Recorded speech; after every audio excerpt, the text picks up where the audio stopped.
Hello, Nation. Welcome to the Haven Nation Show, your destination for all things Lock Haven Athletics. I am your host, Nicholas Severini, coming to you live from the Bear Country Studios, his basement in Avis, Pennsylvania, joined by my co-host with the most, Ryan States. Ryan, there is something always lovely about recording this show after a big Lock Haven win. How are you doing today? It certainly feels a little bit better when you're coming off win. I'm doing well. You know, the emotions from Saturday are down. Just got off of work and ready to break down a game that, honestly, I'm still not sure how it went the way it went. So this will be an interesting breakdown because when you ask you how they won, I'm not entirely sure still. I got to tell you, I found some insane things out after the fact. Yeah. We'll talk about that game in just a second. But, yeah, just an incredible game, an incredible journey. We'll talk about it in just a second, of course, but I do want to promote one thing. We are both in some very specific gear today. Yep. I am in my Brooklyn Nets jacket. I don't know if my Yegor Jamin jersey's been lost in the mail or not, but, you know, maybe that'll be repped. You are wearing your Oklahoma City Thunders hat. Championship hat, too. Championship hat, yep. Shout out to Kevin Durant's shoe size. You're probably that away from having one of your own. That's for sure. That's for sure. Maybe a pandemic too, but nonetheless, we're wearing our basketball stuff because NBA season tips off Tuesday, and also from next week on, Ryan, it is the start of our previews for winter sports. Yep. Women's basketball, men's basketball, with the start of the season in mid-November, and of course, wrestling. We will have wrestling previews as well. How about women's wrestling? The schedule came out late. They have 4 home meets this season as they gear up with the NCAA recognition soon to come. I believe it's next year, yes, is it not? It is next year. It will be a sport. So we are going to not have a lot of time to build things up in the near future with all the sports that are going on. I'm going to be honest with you, Ryan. And we will talk about Lock Haven football. Just give me 3 minutes to rant about this. I wanted to do this podcast. Like, what inspired me to want to do this was purely so I can talk about Lock Haven hoops. I know that this is a wrestling school first. And don't worry, we will break down the wrestling. And it is going to be a great wrestling season. You know, defending MAC champions that were honored on homecoming. But I'm a hooper through and through. I'm not a hooper's hooper, but I'm a hooper. And I'm very much looking forward to breaking down the 2 weeks in the basketball sphere. And you know, it's the entire real purpose to do this was to really break down the basketball campaign. That was what inspired me to want to do this, and I'm very much looking forward to starting it off come next week. Oh, yeah, I mean, I got to go through in for the paper now. I got to get ready to do interviews with both head coaches, so we should have that by the time that we're going through basketball stuff as well, maybe some insider stuff as to who's doing what and what's going on. But, I mean, basketball for the past 2 years, I think, has been the one that you and I have both attached to really more than any other sport. You know, it's why I started broadcasting with you, doing basketball 2 years ago. Now we're going in after last year. The women looking for a PSAC title this year, probably one of, if not the favorite in the entire PSAC to make the title this year. At least the Final Four. Oh, yeah, for sure. And then, you know, the NCAA tournament, the men, whole different team this year. They lost everybody from a year ago. What's that going to look like? But, of course, with head coach Mike Nestor, you can always factor them in to be a player into the PSAC playoffs. So this is going to be a really interesting year for hoops. And, you know, we'll break those down as that time comes. We're still about a month away from the season, but it's going to be an exciting one. As I can see, you're already working on some of the notes here, as I can see. Do you want to know how excited I am? I don't know if this will even work if I see it. I already have my women's basketball notes done. I'm already ready. And the thing is, they're not fully done because they play a tournament on the road for the first 2 games. So they're not fully done, but there you go. You want to know how excited I am for those of you tuning in on YouTube? Notes already done, baby. I'm ready to go. I'm fired up. This guy loves women's basketball more than a lot of people I've ever met, especially here at Lock Haven. I mean, you won't stop talking about women's basketball sometimes. I mean, you were so excited for this season to get underway, as are all of us at Lock Haven. You know, this is a wrestling school, especially in the winter. That's what bakes the bread. That's the revenue sport for this school. They're Division I. 3 out of the last 4 years, they've won the MAC conference title. But women's basketball, man, I tell you, it is on the upswing here in Lock Haven, especially from the women's side. The popularity of that sport here has grown so much. I mean, they have a dedicated fan base from the community now as well. The men always have a good turnout, but I've been impressed with how well the women's turnout has been the last 2 years, and should be good this year because that team should be really good this year. Listen, I would admit I've looked at probably more huddle tape from high school basketball than I would like to admit. But I love the sport. And by the way, if anyone thinks I'm pandering, here's the men's basketball too. Not as done, but that shows my excitement level. I'm ready to go. But I'm ready to go to talk about what everyone is here to talk about. Homecoming jubilation for the Lock Haven Bald Eagles. Lock Haven 28, Westchester 21. The big stat that I kept spewing during the broadcast, that Lock Haven had only beaten Westchester twice since World War II.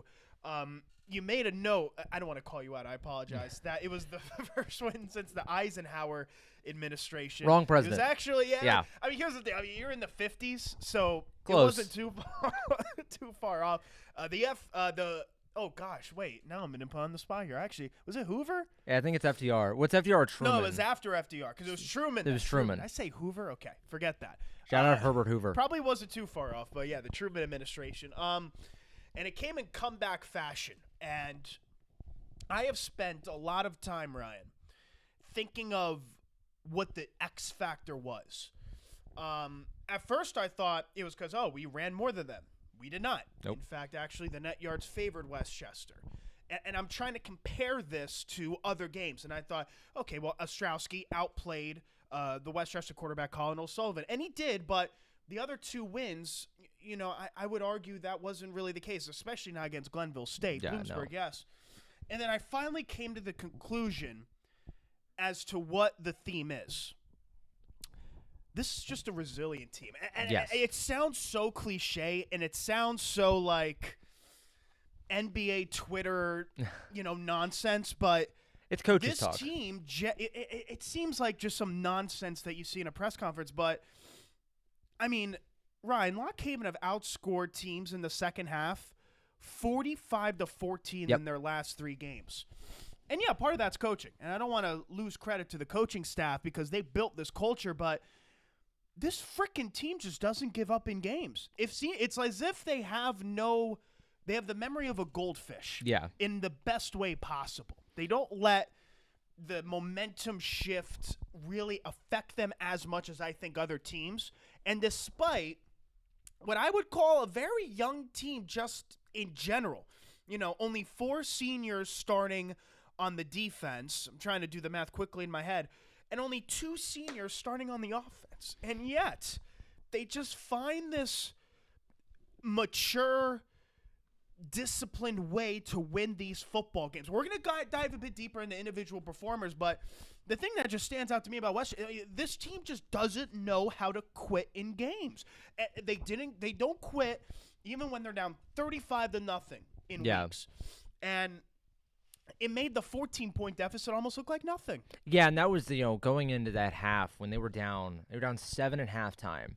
Westchester comes out of the second half and immediately scores a touchdown on their first drive. It took them like 3 plays. I mean, they walked down the field and scored. And Lock Haven was down 14. It felt like they were down 40. Like, it really felt that, like, here it goes. Like, Westchester's going to run away with this. And don't forget either, they punted on their next Exactly. drive. Down 14, punting early on in the third quarter. You're thinking, we're in trouble here. And then they just kind of found a way, especially that defense. I mean, after Turnover on downs. Apologies. Yeah. And after that first drive in the third quarter, that Lock Haven defense stepped up. I think they're the reason they won the game. I said in my takeaways article that I do. Special teams kept them in the game. Defense won them the game. Because that defense put on a performance that I have not seen them do this year. Even going back to that game against, you go through any of the games this year, that is the best that Lock Haven defense looked in that second half following the first Westchester score of the half. Because Westchester drives it down. They crossed the 50-yard line maybe one other time, and it was that time where they were on the goal line. 3rd and 1, or 3rd and not even 1, 3rd and less than 1 on the Lock Haven goal line. A touchdown puts them up 21 points. Lock Haven found a way to get a stop on 3rd down and on 4th down and get them off the field. The offense responds, 99-yard drive to find the end zone and score. Then Westchester drives to about midfield, 3rd and 1 again. Actually, rather, it was 2nd and 1. They don't get it on 2nd down. 3rd and 1. They get stopped again. They go for it on 4th down. They get stopped again. That Westchester had 5 plays in that second half to gain 1 yard. And that 1 yard would have probably won them the game. And the Bald Eagles defense stood on their head all 5 times. I could not believe, and I think you even said it on the broadcast while you were giving the breakdown, the only reaction I could give was just wow. Like, I couldn't believe that they stopped them that often. Because, go back to that game against Kutztown last week, right? It's the same thing happened against Lock Haven. They were on the 1 yard line. Kutztown stopped them 3 times in a row. It took them how many plays to score inside the red zone? So the Lock Haven defense the next week and comes out and does the exact same thing. And that's what won them the game. I mean, that defense, especially following the Ostrowski interception, that's when you're kind of like, okay, because that's when they get down to the goal line and the defense makes the stop. Because he throws that pick. Feels like the offense has no momentum in their favor at all. Everything has not worked. The defense finds a stop on the goal line. And much like in the first half, where we mentioned that Westchester got a stop against Lock Haven near midfield after the blocked punt that was not blocked but looked like it might have been, and they ran into the punter, set up a 4th and 2, and Lock Haven couldn't get it. We talked about on the broadcast how we felt like since that 4th down stop, it gave all the momentum to Westchester, and they came out, had over 200 yards in the second quarter alone, and they were just kind of ran away with it from there. I think that stop on the goal line on 4th down is what gave Lock Haven the momentum they needed to go finish the rest of the game, and it really kind of gave their offense life that they were able to complete that 99-yard drive. I've become a big fan since doing this pod. I've become a big fan of drive charts. Yeah. I've started to learn, in doing this, how important drive charts are. Yeah. Are you ready for the drive charts? Go for Since you were talking about Westchester scored on 3 plays to start the second half to go up 14 points. Are you ready to hear the drive chart the rest of this game for Westchester only? Go for it. Turnover on downs, 3 and out, 3 and out. Turnover on downs, interception. Yep. They had less than 100 total yards of offense the rest of the game that spanned almost 2 quarters, almost that second half. Now, they did have that 70-yard 3-play drive, and I'll let you continue, but the other big thing, the other big caveat of it is Lock Haven has become a very stout team in terms of defending on 3rd and 4th down. That has become a part of their game that they have really improved on in the last 2 or 3 weeks or so. Yeah, and go back to that Westchester. I was talking about how they had 200 yards in the second quarter alone. The first quarter, they had 21. The second quarter, it was close to I think it was exactly 200 in the second quarter. Third quarter was 50, and the fourth quarter was maybe close to that 50 mark. It was really 1 quarter for Westchester, and it leaked a little bit over into the third, but it was effectively 16 minutes of game time that Westchester dominated. Everything else, Lock Haven won. Lock Haven was the better team in that game. You look at all the statistics. I mean, they had Westchester. The Westchester was really bad on 3rd down in that game. It didn't factor much into the first half because they never really were on 3rd down because they got a lot of their explosive plays on 1st and 2nd down. But Westchester was terrible on 3rd down in that game. And when it was 3rd and they had to get a stop, that Lock Haven defense found a way to make a stop. They were 1 of 10, Westchester was. I just found the stat here. 1 of 10 on 3rd down conversions, 2 of 5 on 4th down. Meanwhile, Lock Haven, 4 of 13 on 3rd down and 2 of 5 themselves on 4th down. So that was the big thing, was that Lock Haven was just able to get Westchester off the field more, and especially in that second half, I really think Westchester felt the absence of Cooper Jordan.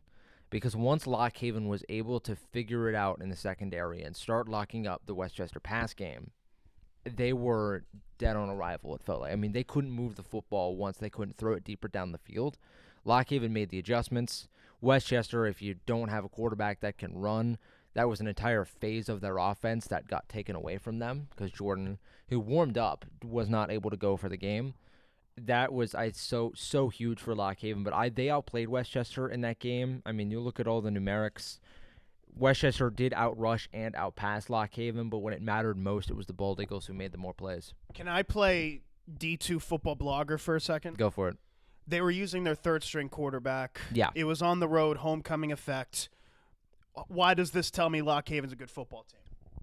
Why does this tell me Lock Haven can win, go above 500 I mean, year? their 3rd-string quarterback was a transfer from Rutgers. I mean, that's a Westchester team that has more Division I guys like probably double or triple the amount of Division I transfers that Lock Haven has. And that does mean something because those are guys that, whether they could make it at the level or not, were talented enough to be at that level. It's Westchester's middle linebacker was from Temple. I mean, those guys, Westchester, financially wise, completely dwarfs anything Lock Haven does. And most of the PSAC schools do. Lock Haven is the lowest in terms of scholarship money by a pretty wide margin in terms of football. But so, yes, I understand that Westchester had their backup quarterback in. Their backup running back got the most snaps in the game in Future Robinson.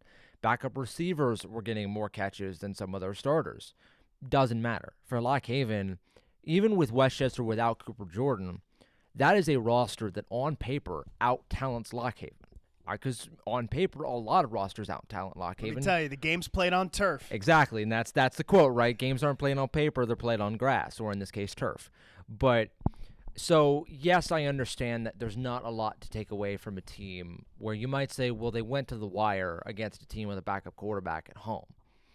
Last year, they went to the wire with a Millersville team who was really not good at home and had to come back and beat Millersville. It's kind of just what Lock Haven does when they're at home. They play close games. I looked up this statistic last night. I was debating on tweeting it out. I ended up not doing it. In their last 10 home games, 8 of them have been one-score games. And they are 4-4 in their last 10 in those one-score game opportunities. But 8 of the last 10 home games have been one scores. There's a blowout loss both ways. There's the blowout against Kutztown last week, and last year they had the blowout win against Shippensburg at home. Yes. And if you wanted to expand it an extra year, you had the blowout win against Post, but I can recall Kutztown being one possession, and while it was more than one possession, they hung around East Stroudsburg, Westchester, and Shepherd, and this is going back now 3 years. Yeah, and that's kind of why I cherry-picked the stat a little bit of the last 10 home games, because you go a little farther back, there's like the 42-21 loss, I think it was to Westchester 2 years ago. Yeah. So there's a little bit of stat cherry-picking going on there, but that's what all stats really are, is cherry-picking to find the result you want. But yeah, 8 of the last 10 home games. So the moniker I've used on here is Heart Attack Bald Eagles. I don't think that's ever been more apparent than in this game, because that game against Westchester, like I said, they were down 14. It felt like they were down 40. I mean, it felt like there was no chance. Then they get the goal line stop. Then they drive 99 yards to go tie the game. Then they get another stop at midfield, get the ball back, go take the lead, and then get the interception to seal the game. I mean, it really felt like Lock Haven was down and out of that game to everyone except the team on the field. I mean, that team, and especially I want to talk about that quarterback who, no Colin matter O'Sullivan. No, I was or saying Jackson Ostrowski. Okay. Where Ostrowski was not playing his best. I won't sugarcoat it. He was not playing his best in that first half. There were a couple missed throws, some misreads in there as well. We had the interception, which I think on broadcast I said was a poor throw because the defender was cutting on the route and he never saw him, which that happens again. There's a reason I'm in a booth wearing a microphone and not on the field playing quarterback, because I guarantee I'd throw 56 interceptions if I played in the game. But anyway, I digress. Didn't matter. I mean, that guy never looked phased in Ostrowski. He never looked uncomfortable. Like, they had the drives that were stalling out, and they couldn't find a way to move the football. And now you're sitting at your own 1-yard line. Your offense has done, up to this point, almost nothing all game. You did score a touchdown with Kareem Hathcock, but other than that, you struggled to move the football all day. And how do they respond? They go 99 yards right down the field. And it felt like they walked 99 yards down the field. I mean, in that fourth quarter, it completely flipped. I mean, something happened that offense just came to life. Ostrowski was out there throwing darts. I mean, looked a lot like the quarterback that we saw last year. And I think that's been some of the conversation as we have had is you were seeing flashes of that quarterback that we saw last year. And that's my biggest takeaway with Jackson was it wasn't pretty, but when you needed him the most, he was the MVP of that game for them. I mean, when they needed the throws to be made, he was the guy who hit them time and time again. They had the flea flicker that he hit a dime on to Justin Popovich that nearly got him into the end zone. Speaking of which, Justin Popovich, quietly, 9 catches for 136 yards. PSAC Offensive Player of the Week. Yeah, I just got announced today. PSAC East Offensive Player of the Week. I don't think we even talked about that on the broadcast because it didn't feel like he had 9 catches. I mean, that's a career high for him in catches and yards. 9 for 136. And so Jackson Ostrowski finishes the game. Let's look at the passing yards. You are on fire right now, I just want to say. You are absolutely on fire right now about this. So Ostrowski at halftime 64 yards passing was the moniker. He finishes the game with 257. Second most this year. Exactly. So nearly 200 yards of passing in the second half alone. And that's including a stalled first drive where they didn't throw the ball much at all. I just couldn't believe the resiliency from Jackson, because again, you go back to that interception, I feel like for most guys that'd be backbreaking.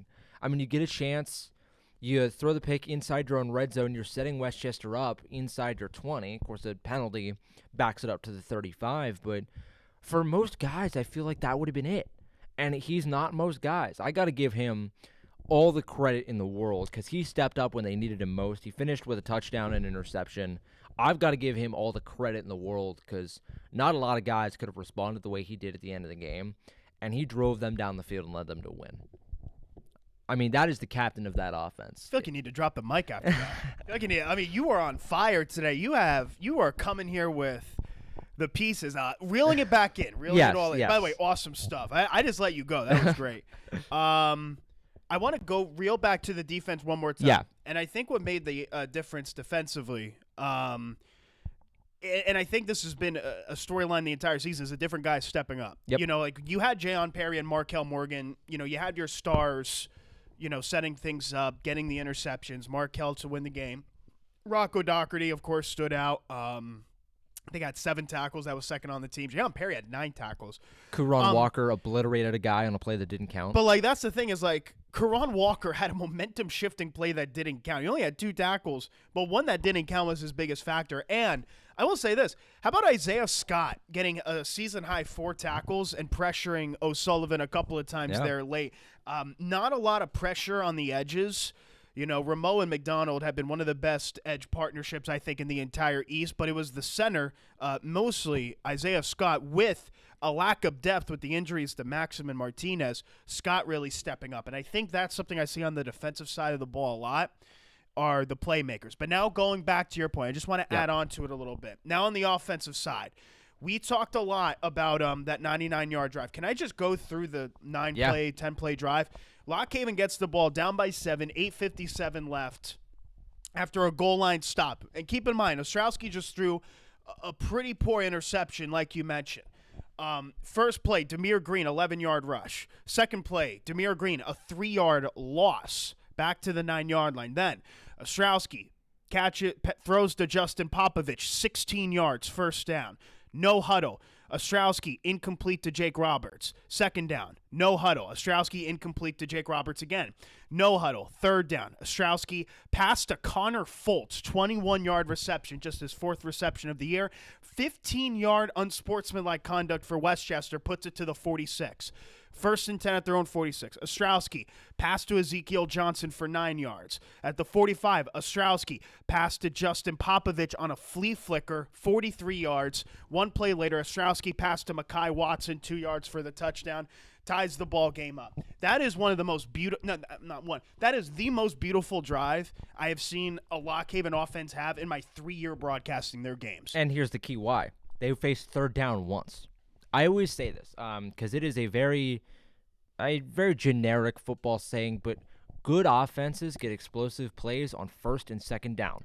Good offenses do not see third down because they don't give themselves the opportunity to have to go for it on third down and have to pick up 10 yards to get a first. Good offenses, it's maybe a run on first down, then it's a deep shot down the field on second down, and they just keep ahead of the chains. That's what Westchester was doing in the first half, and the reason why they moved the ball so well. Yeah, Lockhaven on that drive, they faced 1 third down. All of their other explosive plays came on first down, and that was, I think, the big key to them was they kept ahead of the sticks, and that's something that they've struggled with at times. I think the other aspect, and this is what I want to close this game on, is that they don't really let momentum affect them negatively too much, but I feel like they're always one big play away, or at least one crowd-pleasing play to getting momentum on their side. And I can recall 4 plays that won this game for them. And play number 1, Jake Roberts, down 14-0 early on, returning a kickoff for a touchdown. He is the first to do that since Chandler Baker on my view. Or no, Chase Holmes maybe. Against Shepherd a couple years ago. Yeah. Shout out to him. Yeah. But Jake Roberts, that's one play. Second play, I'm going to give that Karan Walker hit because Westchester, they were putrid on third down, but when they were getting big plays, they were cycling them over and over again. And that big hit stalled a Westchester drive early in that second half. And then, of course, you have the two turnover on downs, one at the goal line and the other at the 47. And I guess it is worth bringing up. Westchester had the ball right at the 2-minute warning, 4th down and 1 at midfield. They run it to Khalil Owens, turnover on downs. Markel Morgan made that tackle, by the way, which I didn't know until after the fact. And I'm going to add one more because I literally forgot about it until I was doing my notes for the next game. Hey, they blocked a field goal in this game early on, too. That was Q McMillan getting that block. And I think Lock Haven have become a team this season that just knows how to make a big play when it matters. I go back to Glenville State where they recovered a fumble at the 1-yard line. You go to Bloomsburg where they had a trick play to start. They just know how to come up big when they need it most. Yeah. And it's that effort and it's that mentality that's going to make the difference between a 4-win team and maybe a 5 or 6-win team. The only game they really didn't do it was against East Stroudsburg. Yeah. But, since then, a switch got turned on this team, and now it seems like they're always good for a playmaking, game-changing play, and it never feels like, and I highly doubt, Ryan, and, knock on wood, time of death, 9:28 p.m. on a Monday, I don't think they'll be out of a game in a bad fashion the rest of the season. Agreed. And you go back to that blocked field goal. How huge is that? In a game that ends in 7 points, a 7-point win, Westchester left 10 points on the board. They had a blocked field goal at the end of the first half that would have made it 17-7 going into the locker room. And then there's the goal line stand. So in a game that ends with a 7-point margin, Westchester probably left 10 points on the board. And you go back to that midfield call, I like them to go for that, by the way, because I said it on the broadcast. It's a quote from Vince Lombardi, the legendary Packers head coach. You remember the middle of the season Jersey Shore. I actually got the name right this time. But if you can't win a yard, you don't deserve to win the game. Westchester has 5 chances to gain 1 yard. And any of those pick up a first down there probably wins them the game, and they don't get it. That's the big key to the game for me. But also, because we didn't mention it, and I do want to talk about it, Westchester really shot themselves in the foot with those penalties. Yes. You go back to... This is a very disciplined team, too, historically all season. They were more middle of the pack. Their average penalty yards, I think, was around 55, and I think they had that by the second quarter. Oh, yeah. And you go back to... So they score the second touchdown. They go up 14-0.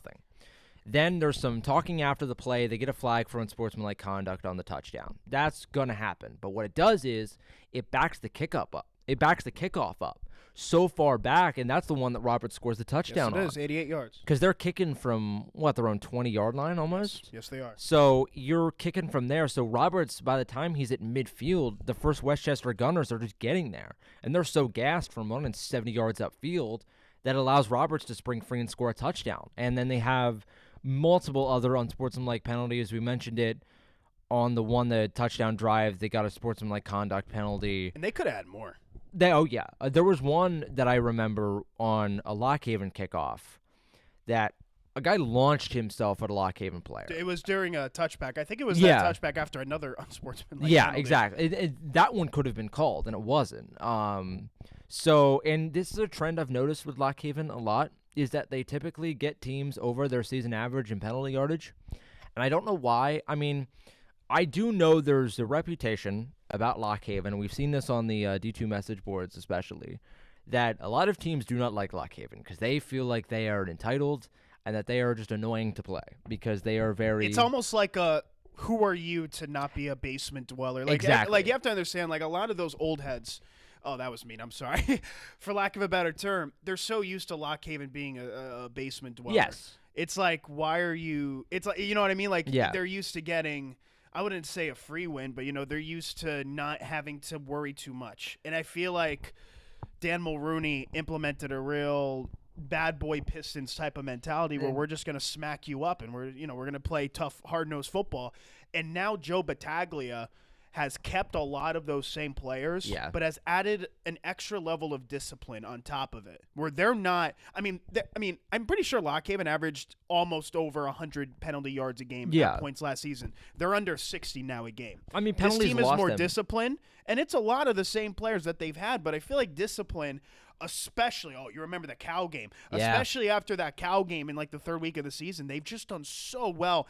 And I mean, all credit to the players and the coaching staff for doing it, because that's guys and dudes creating a system that wins football games. Yeah, and my big point was that I think that is not only a perception that outside people have. I think that's a perception that teams have with Lock Haven, is that they are just really annoying to play because they will trash talk, and we've seen it on the field. They've gotten some penalties of their own. Because this is a team that, I think you're right, Mulrooney brought a level of identity to a program. Like, this program didn't really have a set-in-stone mindset, I think, because, it's hard to when you're winning one game a season, right? And I think that they brought this kind of Bad Boy Pistons is a really good way to put it, of they're just going to be annoying. And that's getting to a lot of teams. We saw it happen against East Stroudsburg. They were over their season average in penalty yardage. Westchester over their season average. Kutztown was over their season average. I like teams, especially when they come to Hubert Jack Stadium, a reason why those games are so close a lot of the time is because they are just really, I akin them to being like gnats.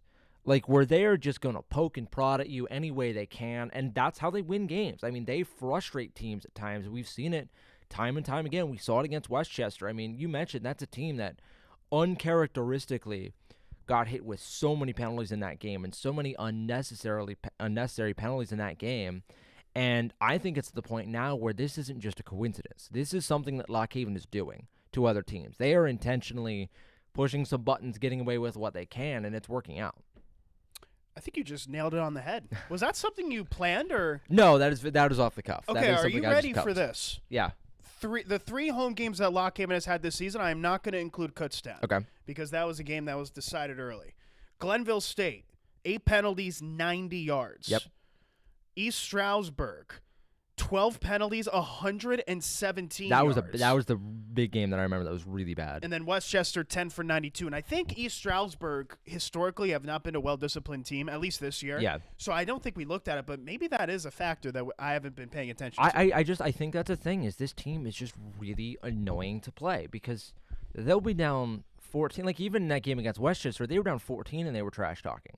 Like, this is I'm not kidding. I mean, this is a team that has a supreme level of confidence, and I think that is catching teams off guard because this is a program that hasn't had a level of swagger and a level of confidence like that in a very long time. So I think teams are not used to it. I think they're kind of still adjusting to the fact that Lock Haven is just going to be a really annoying football team to play, and they're really annoying to put away. I mean, teams struggled with putting them away at times. Like, even Westchester, again, we felt like that was one that they were going to run away with, and they just couldn't put the team away because Lock Haven they will not stop.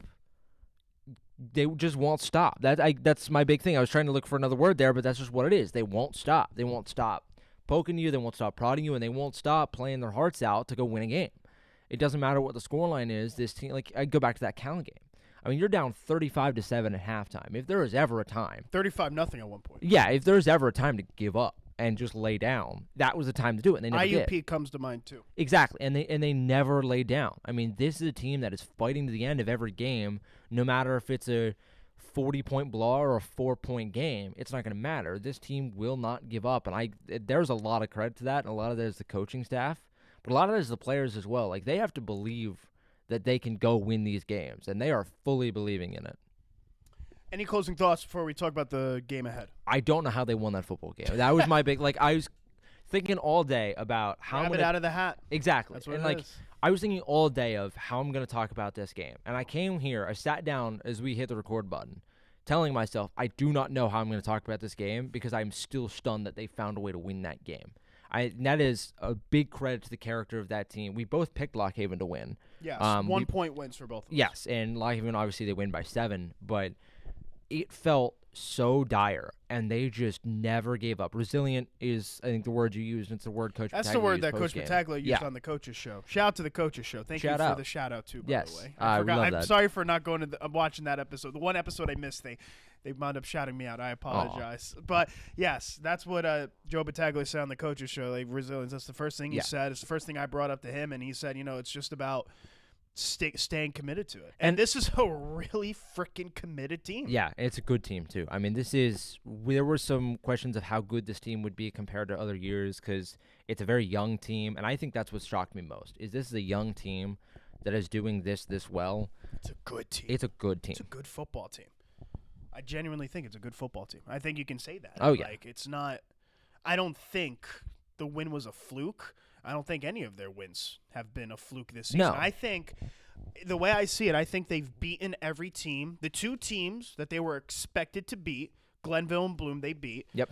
The two teams they were expected to lose to, they've lost to, IUP and Cal, and Kutztown. So that's three. And then the two toss-ups, they're 1-1, ESU and Westchester. Yeah. And that's where they see them. And I think they have one more toss-up game and three more very winnable games for the rest of the season. And all they need is 3.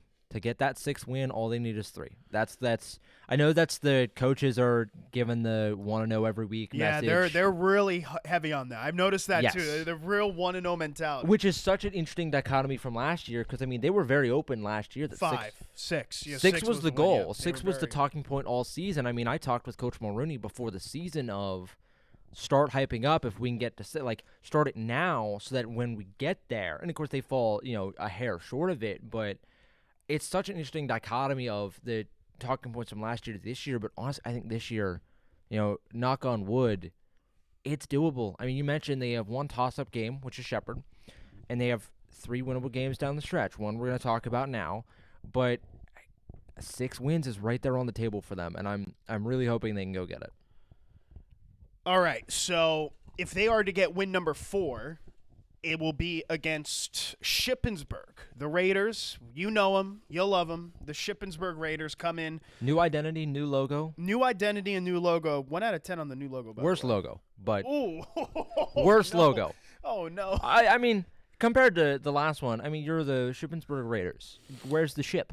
Well, they have the anchor on the logo. It's not a ship though, and the it's logo's an anchor. I mean, I'm trying to play the devil's advocate. Devil's advocate. It's a fine logo. I mean, you can at home if you're listening to this, you can look it up. It's fine. But that's kind of my thing. Is it's just fine. If you're gonna change the identity, I feel like you got to make it something cooler than just an S and an anchor. So Shippensburg, okay, I'm gonna say this is a trap game. I'm just gonna say this straight up. This is a trap game. Lock Haven coming out of their best win probably in 9 years, in my opinion, against a Westchester team on homecoming. This is a trap game through and through. Mm-hmm. I'm sure that the next 2 games they're expecting to be very winnable, and it's because both games are very winnable. Shippensburg and Millersville. You got Millersville that fired their head coach. You got Shippensburg, who I think many predicted them to finish behind Millersville in the standings even. But a team that's been in a rut for a few years now. A team that's been in the rut, and a team that has been blown out by some really good opponents. Slippery Rock and Kutztown, a combined score of 91-0 in those losses. 42-0, 49-0. Apologies for my bad math. But this is a team that can win a game. Yeah. They defeated Bloomsburg 10-7, got an onside kick trick play. The defense took care of the rest. They stalled Bloomsburg all day. And then they laid the wood a little bit on Millersville 41-28. Now they just lost to East Stroudsburg 24-7, a game that they were never really in. It was 17-0 at the half. But Ryan, in a season where we have seen Gannon and Clarion upset opponents, and Edinburgh upset opponents, there is no such thing as an easy win in the PSAC. And you've got Shippensburg at homecoming. It's only their 3rd home game of the season, or 4th home game of the season, pardon me, so the crowd's going to be in it. Yep. This game has trap game potential for me. It's worrying. I go back to last year. You look at, Lock Haven, they start the year, this is going back to last year. They start the year. Season. Yes. Win against Glenville State on the road. Then they have the 2 back-to-back games against IUP and Cal. Right, they're both close games, both emotional close losses. Then you have Millersville the next week. And that was a 24-23 win for Lock Haven, in which they had to come back in the second half to win that game. And it was an ugly first half for Lock Haven. That is, I think, something that could be very similar to what this game is going to be this week. Because very similar circumstances. You're coming off an emotional game. Last year was an emotional loss. This year it's an emotional win.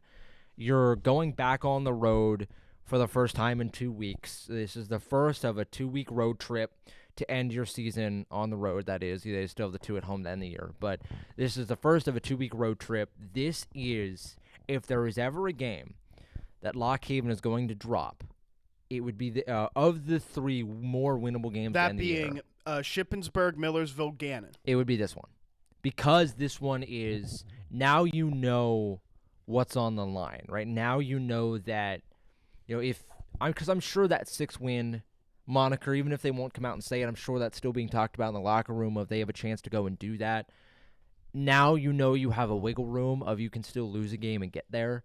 Does that factor into this at all? I mean, Shippensburg, you've mentioned, has already won 2 games this year. 2 weeks ago, the last home game, they got a big win.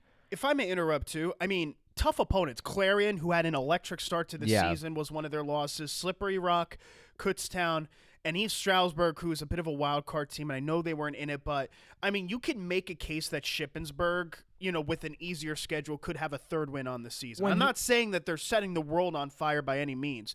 This is a team that, as far as, like, recent history, I mean, this is a team 8 years ago, that made an NCAA tournament, that had a 10-win season, and I'm not saying that. And I understand they had an awful start to the season, losing to Bowie State, a team that is not performing well.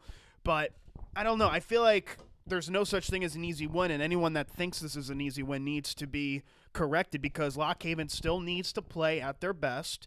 And if they do play at their best, I think they can win comfortably. But they need to play at their best, and they need to be disciplined. I just talked about how disciplined this team has been and how they can frustrate opponents. This is a team with a very experienced coach, and this is a team that, and I know we've said this before, does not concede penalties. 46 penalty yards a game. That's 3rd best. It's actually their best statistic overall.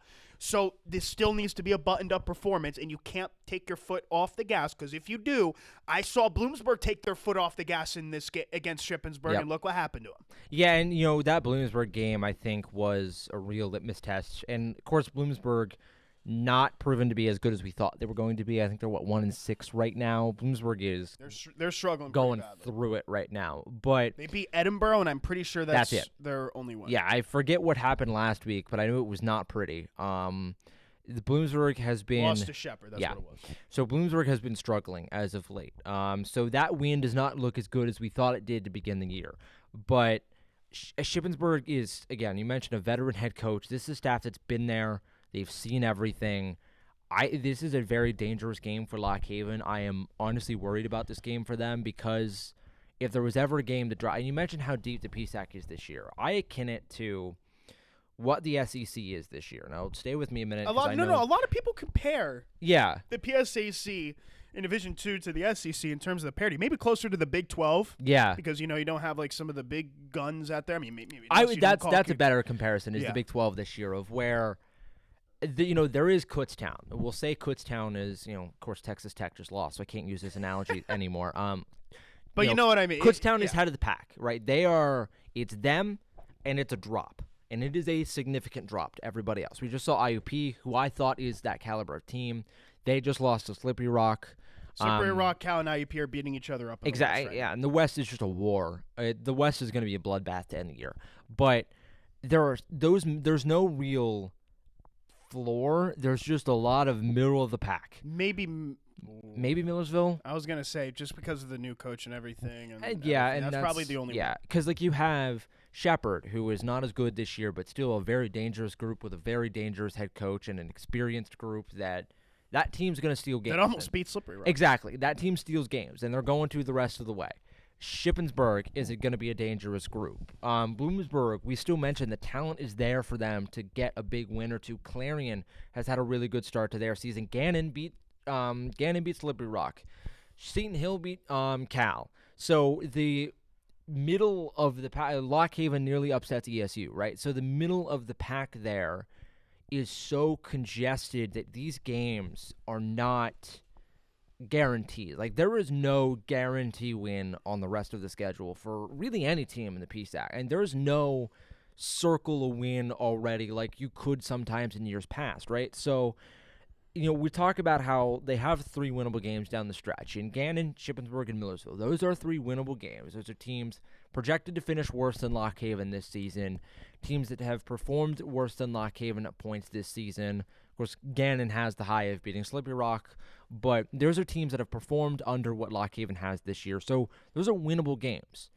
But that doesn't mean those are games that they're going to win. Those are 2 very different things, right? We can say that a game is winnable and still not be confident that Lock Haven is going to find a way to win the game, because the PSAC this year is just so deep, and it's going to beat each other up. Again, you have Kutztown, who's ahead of the pack, and they're going to be the rest of the way, because that team is, they're, like I said this when they play them, aspirations higher than the PSAC that Kutztown team has. But the rest of this group here, it is going to be a war to end the season, and Lock Haven's going to go through the thick of it here against Shippensburg. Quick rundown through the personnel, and then we're going to do our predictions to end. I would be stunned if they didn't go 2 quarterbacks. Riley Gunnels, pocket passer. Vincent McCucci, more of a scrambler. The 2 have interchanged a lot. McCucci has played all but 1 game this season. At least they're only down to 2 this year. The last 2 years, they've been like 4 or 5. I remember that game against last time they were on the road against Shippensburg. It was I think it was 4. They had 3 or 4. One of them, former Evan Lock Falco. Haven, Evan Falco. They bring back 4 of their 5 starters on the offensive line, but their positional players got poached by some of the other bigger teams in the PSAC, some in the West, some in the East. One player they did bring back is Ethan Arneson, who is their starting tailback. His best performance in his career was 2 games ago, when he had over 100 yards against Millersville. His second best came last year against Lock Haven. 10 attempts, 73 yards, and a score, not including 3 receptions. This is a team that's pretty deep in terms of the rushing game, which has me surprised that they're one of the worst rushing attacks in the PSAC. But overall, offensively, they've been struggling. They score the least amount of points. Yep. Lock Haven scores the second least amount. This is a team that goes a lot of dink and dunk. One of their bigger receivers in terms of receptions this season, the 3rd leading receiver is their tight end, something that doesn't happen too often at the Division II level. Defensive side of the ball, again, like we said, it's poached. Defensive line is the one that's kept the most. The big factor for me is going to be getting it done through the air if you're Lock Haven. Yeah. I think they really need to challenge the secondary. This is a secondary that gives up just over 200 passing yards a game. I think they're going to need to supplant that because Bloomsburg really struggled, if I can recall, in the passing game. Lock Haven controlling time of possession, trusting it through the air. And, if you really want to go through what Shippensburg is best at in terms of their personnel, they're 6th in rushing defense. I think if you want to go back and forth with that, you can do it. Okay, so now for our predictions before we go.